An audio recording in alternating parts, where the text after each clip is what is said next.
안녕하십니까, 이현열입니다. 화창한 4월 첫 주말입니다. 잘 쉬고 계시는지요?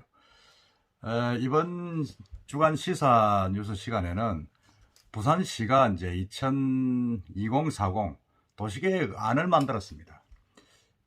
이게 이제 앞으로 20년 동안의 어떤 그런 도시계획을 만들어 나갈 밑거름인데, 그게 좀 주목할 만한 내용이 있어. 그걸 특집으로 한번 여러분들에게 알려드릴까 합니다. 두 번째는 이제 이렇게 지난주에 국회의원, 고위공직자, 시의원, 구의원 재산 공개가 있었습니다. 거기서 좀 특이한 사항, 부산 지역 간추려서 여러분들께 같이 또 전해드릴까 합니다. 이번 주는 그 두 건이 있어서 두 건으로 해서 좀 특집을 해서 상세히 좀 알려드릴까 합니다. 먼저 이제 부산시가 이제 이 도시 공간을 좀 바꿔야겠다. 부산시는 뭐 땅이 딱 정해져가 있기 때문에 이미 개발 다 됐고 유휴지가 없지 않습니까? 그래서 조금 그 틈을 늘릴 수 있는 룸을 늘릴 수 있는 그런 방안을 지금 계획을 해서 발표를 했습니다. 그게 이제 2040 부산 도시 기본 계획안입니다. 이게 이제 29일 날, 지난 29일 날 시민 공청회도 열고 그렇게 해가지고 의견 수렴에 들어갑니다. 그 대충 내용은 추측은 이렇습니다. 부산시가 앞으로 10개 중심구역으로 지역으로 나눠가지고 개발을 하겠다. 지금은 이제 원도심, 부도심 이래가지고 뭐 옛날 도심과 그 새롭게 발전한 도시 이렇게 나눴는데, 이제 그걸 다 없애고 각 지역별로 중심 지역으로 해서 거기에 이제 맞는 용적률 제한 등 뭐 이런 여러 가지 그 발전 사항, 규제 사항을 따로 그렇게 맞게 정하겠다는 겁니다. 그 다음에 이제 이게 우리 부산의 곳곳에 오래된 산단이 많습니다. 산단 위주로 되어 있는 기존 산단에 오래된 노후화된 산단의 주거 기능까지 조금 집어넣겠다. 그 다음에 또 우리 부산은 해변이 많지 않습니까? 강도 있고. 그래서 거기에 건물의 그 밀도, 높이, 용적률 이런 것도 새로 정하겠다. 뭐 그런 내용입니다. 이런 내용은 도시발전의 상당히 장기개발 계획에 아주 중요한 포인트가 돼서 여러분들도 좀 알아셔야 될 것 같아서 제가 한번 정리를 해보겠습니다. 그 첫째, 아까 말씀드린 대로 계획안의 골자는 이제 편의상 우리가 나눴던 기존 도심과 부도심을 이제 구분을 안 하고 대신에 10개 코어로 중심으로 해가지고 부산 공간 구조를 이제 완전히 바꾸는 거죠. 그게 10개 코어는 거기에 제가 그 썸네일에도 나왔습니다만은 해운대 기장, 동래, 서면, 중앙, 덕천, 사상, 강서, 하단, 신공항 이렇게 10개 지역입니다. 10개 지역을 소도심으로 해가지고 거기에 맞는 도시계획을 하겠다는 그런 이야기입니다. 무엇보다 이번에 주목되는 것은 이 코어를 중심으로 용적률 등 제한을 대폭 풀고 그다음에 이제 고밀도 개발이 가능하도록 이제 바꾸기로 하는 것입니다. 지금은 시역 전체에 그렇게 균형된 어떤 그게 특성화된 어떤 용적률이나 규제가 아니라 일반화된 그런 규제로 받았는데 이제 그 지역에 맞게끔 하겠다는 거죠. 저는 이게 맞다고 봅니다. 그래가지고 이 부분들을 도심하고 부도심으로 나눠 있는 걸 별 구분 없이 지역별로 나눠가지고 편의상 하던 것을 맞게끔 하겠다. 그래가지고 이 특화되는 그런 개발을 하겠다. 그런 내용입니다. 거기 보면 이제 첫째는 이제 53사단 이전 계획이 들어가 있습니다. 해운대 53사단은 지금 그 해운대 그린시티 좌동에 있는 그 해운대 신시가지, 그게 원래는 53사단 탄약 사령부였는데 그게 이제 그 뒤쪽으로 송정 쪽으로 넘어가면서 이제 거기 군부대가 지금 그 53사단 위치에 있는데, 그게 지금 또 지역이 발전되고 오시리아가 개발이 되고 기장이 커지다 보니까 이게 또 지금 걸림돌이 되는 겁니다. 그래서 이걸 옮기겠다. 그런 계획을 지금 담고 있습니다. 이건 뭐 부산시만 되는 게 아닙니다. 국방부하고 여러 가지 이제 조율이 돼야 되죠. 국토교통부하고 조율이 돼야 되는데 일단 그렇게 제안을 하고, 그 다음에 55 보급창. 그 55 보급창은 저기 팔부두입니다. 그 북한의 팔부두인데 여기도 제법 넓죠. 한 2, 3만 평 되는데 여기를 옮기겠다. 이건 옮길 수밖에 없습니다. 왜냐하면 2030 부산 엑스포가 확정이 되면 그 부지가 부산 그 엑스포 부지입니다. 그렇기 때문에 옮길 수밖에 없는 군사 시설입니다. 더더구나 그 지금 세균 뭐라 그럽니까? 거기 미군 세겜 시험소가 거기에 있어서 이건 또 여러 가지로 문제가 되고 있는 장소입니다. 근데 이게 좀 이전하겠다 지금 이렇게 계획이 들어와 있습니다. 이게 좀 주목할 만한 부분이다 그런 생각이 듭니다. 그리고 또 새로운 부분은 부산은 이게 해변하고 수변이 많습니다.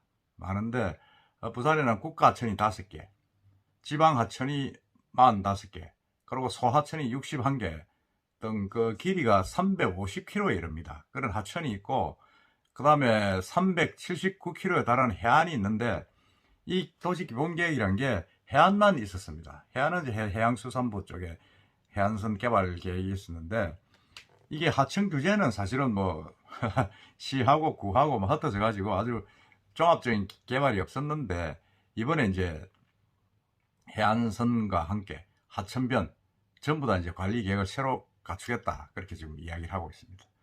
그래서 해안변, 하천변 관리 기본 계획 용역을 발주해 가지고 그 주변에 건물들의 밀도, 높이 이런 용적률을 새로 정하겠다 이런 계획이 들어와 있습니다. 이건 뭐 사실은 주거지역을 개발한다든지 상가지역을 개발하는 데서는 아주 중요한 겁니다. 주먹구구식으로 하던 게 이번에 이제 제대로 만들어 보겠다는 겁니다. 그 다음에는 이제 도심에 이제 부족한 시설이 많았습니다. 뭐 정치인들이 공약도 많이 내걸었던 거죠. 경부선 철도 지화화, 그 다음에 범천 차량기지 이전, 그 다음에 가야 주차장 재배치 등 뭐 이런 것들은 경부선 철도가 있기 때문에 그 엄청난 면적의 어떤 그 뭐라 그럽니까 부지를 차지하고 있는데 이건 뭐 사실은 계속 정치인들이 뭐 이전을 하겠다고 공약을 계속 내걸었던 겁니다. 내걸었던 건데 못하고 있었는데 이것도 도심 내 시설을 외곽으로 옮기고 개발하는 안을 새롭게 담을 거라고 합니다. 그래서 29일날 공청회에서 이제 일부 발표가 됐는데 그건 이제 앞으로 각 지역별로 의견 수렴을 해야 합니다. 해가지고 거기에 문제점을 또 찾아내야 되고 그 다음에는 이제 부산에 노후공업 지역이 많습니다. 금사공단 비롯해서 사상공단 뭐 이런 쪽에 뭐 삼락공단 뭐 엄청나게 많은데 전부 다 이렇게 지역별로 뿔뿔이 조금씩 분산이 되어 있습니다. 아주 오래되고 했는데 여기에 공업지역이라 이래가지고 아무것도 개발 공업 공장 외에는 들어갈 수 없었는데 현실화 해가지고 거기에 이제 상업지역, 주거지역 이런 것도 같이 배치를 하는 그런 안을 쫙 만들었다고 합니다. 그래서 도심 공업지역의 아파트나 상가 등을 대축 확충해가지고 그 공장의 생산시설 위주만 해가지고는 야간에 완전히 뭐 공동화 현상이 빚어지고 개발이 그냥 우범지대로 됐는데 거기에 이제 아파트 좀 집어넣고 상가도 넣어가지고 같이 개발하겠다. 사실은 그건 맞죠. 왜냐면 지금 이지 있는 기존에 50년 가까이 된 공단들은 공단의 기능을 상실한 지역이 많기 때문에 그런 지역들을 조금 이렇게 재조정해가지고 만들어가는 게 어떤 면에서 보면 맞다는 생각이 들고 그 다음에 이게 뭐 여러 가지 이제 우리 부산을 간통 지르고 있는 철도라든지 교통시설 이런 것들 우리가 지금 산이 많지 않습니까? 산이 많기 때문에 터널도 많고 고가도로도 많고 유료도로도 많습니다. 그런 부분들을 전부 다 이제 조정을 해가지고 조금 그 통행료를 좀 뭐라 그럴까 조정을 해가지고 이게 뭐죠 그거 한 유료도로를 2개 이상 지나면 그 통행료를 깎아주는 그런 제도도 지금 도입되고 있습니다. 그래서 이런 부분들이 사실은 만일 실제로 된다 그러면 부산시도 완전히 많은 부분에서 발전이 될 수 있다. 그리고 부산은 또 재개발, 재건축 지역이 참 많기 때문에 이런 부분들을 조금 제대로 좀 조정을 해가지고 무작정 그 개발 규제만 할 게 아니라 새로운 어떤 수요가 있는 지역에는 그런 어떤 수요에 맞는 규제를 좀 풀어주는 그런 식으로 만들어 나가는 게 맞고 그걸 또 제대로 만들어 가는 게 시행정이다 그런 생각이 듭니다. 그 다음에 이제 이번 공청회에서 이제 부산시에서 만들어낸 게 이제 스마트 15분 도시 이건 박영준 시장 공약입니다. 글로벌 허브 도시 같으면 이제 우리가 이제 동남권 메가시티 가덕도 신공항 2030 엑스포, 뭐 등등 이런 것들입니다. 그 다음에 청년이 활력을 찾는 미래도시, 그 청년 주거지 일자리, 그리고 뭐 산업은행 이전, 그 중앙공기업들의 지방 이전 이런 것들입니다. 그 다음에 탄소 중립 건강도시, 그거는 이제 생태 친환경 치유공간, 침대병원 공공병원화, 뭐 이런 것들입니다. 이런 것도 이제 같이 계획에 지금 들어가 있습니다. 한번 기대해 볼 만합니다. 그리고 사실은 이게 도시기본계획에서 2040년까지 인구 350만을 기준으로서 이제 만들었는데, 글쎄 이게 지금 부산시 인구가 계속 줄고 있는데, 외부 이전도 많고 또 출산율도 낮죠. 과연 어떻게 될지 모르겠는데, 일단 도시공원 1인당 24평방미터 확충, 건강생활지원센터 50개소 확장, 신재생에너지 전력 자립률 40% 상향, 그 다음에 온실가스 감축 비율 60% 등을 지속적으로 이제 성장하는 그 기준으로 잡겠다. 지금 이렇게 계획을 세워놓고 박영준 시장이 29일날 발표를 했습니다. 그리고 이제 이후에 이제 이 공청회를 거치고 나면 부산시의회 의원 청취, 뭐 기타 등등 도시기획심의위원회를 거쳐가지고 이 기본계획을 만들어서 올해 중에 확정 공고할 예정이라고 합니다. 근데 여러분들도 좀 관심을 가지고 그 부산시 홈페이지에 들어가면 그게 열람할 수 있고 하니까 한번 보시고 의견을 많이 주시면 좋지 않겠나 하는 생각이 듭니다. 이상으로 이게 부산의 2040 도시계획 새롭게 만드는 부분 한번 요약해서 한번 말씀드려봤습니다. 그 다음에는 이제 부산 지역 국회의원들 고위공직자들 재산 공개를 했습니다. 그 관계를 간단하게 말씀드리겠습니다. 국회 공직자윤리위원회가 공개한 국회의원 재산 변동 사항에 따르면 부산 의원 국회의원들은 이게 참 전복민 의원 수영구입니다. 전복민 의원 국민의힘인데 1,065억 재산을 신고했습니다. 야, 이 부산 의원은 물론 21대 국회의원 최고 자산가입니다. 대단하죠. 대단하고 그 다음 이거는 이제 제가 볼 때는 그렇습니다. 지금 그 송도에 짓고 있는 이진 캐스빌, 거기에 관련된 동수토건, 이진주택, 여기에 이제 주식하고 이런 여러 가지 그게 한 900억쯤 되고, 그게 이제 또 주가가 가격이 또 상승하면서 또 오르고, 또 분양 수익이 또 생기고, 뭐 이래가지고 1,000억 이상, 150억 이상, 지금 늘었다고 신고를 했습니다. 대단합니다. 근데 그래가지고 재산 공개할 때 돈이 너무 많다 이래가지고 전복민 의원은 탈당을 했죠. 탈당해가지고 지금 무소속입니다. 2위는 이제 국민의힘 백종원 의원입니다. 부산시당위원장인데 지난해 286억 원에서 원래 265억으로 한 20억 정도 줄었습니다. 그 배 의원이 소유하는 백상금속, 부광개발 이런 비상장 주식 가치가 조금 내려갔다. 그 비상장 주식 가격이 86억에서 54억으로 줄었다. 좀 이렇게 신고를 했습니다. 그 다음에 이주환 의원, 연재구죠. 119억 원에서 88억으로 무려 31억 줄은 것으로 신고를 했습니다. 본인이 소유한 서호도시개발, 그 다음에 작년 다이아몬드 관광호텔, 뭐 이런 주식들의 어떤 가격이 평가가 거의 한 30억 가까이 1년에 줄었다. 좀 이렇게 신고를 했습니다. 그 다음에 이건 참 뭐, 이런 주식 가격의 등락은 뭐 또 내년에 또 올라갈 수 있습니다. 어떻게 평가하느냐에 따라서 평가기관의 어떤 평가에 따라서 비상장 주식들은 달라질 수가 있기 때문에 그렇습니다. 반면에 이 민주당 의원들은 좀 적습니다. 최인호 의원은 12억, 박재호 의원은 11억, 전재수 의원은 6억 3천, 6억 3천인데 이 국회의원 여야를 통틀어서 부산 지역에서는 가장 적습니다. 그건 뭐, 그 다음에는 보면 이제 부산시 공직자 중에서는, 야, 이도 부산시 공직자들도 뭐 상당히 뭐 적지 않은 재산을 가지고 있는데, 평균이 8억 5천, 그 종전 신고액보다 7,100만원 늘어났습니다. 그러니까 이 부산시 구군 의원과 공직 유관단체장 등 고위 재산 공개 대상자 185명 중에 145명의 재산이 늘었고 나머지 40명이 줄은 걸로 그렇게 나타났습니다.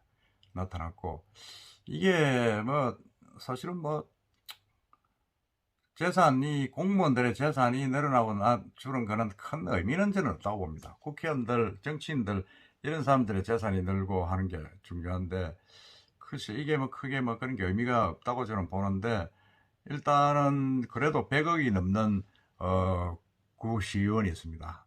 사하구의 한정옥 의원 같은 경우는 지난해 104억, 그리고 남구 김현미 의원은 50억입니다. 뭐 만만치 않죠. 50억이고, 장강식 부산진구의 의장도 45억입니다. 뭐 적지 않은 재산입니다.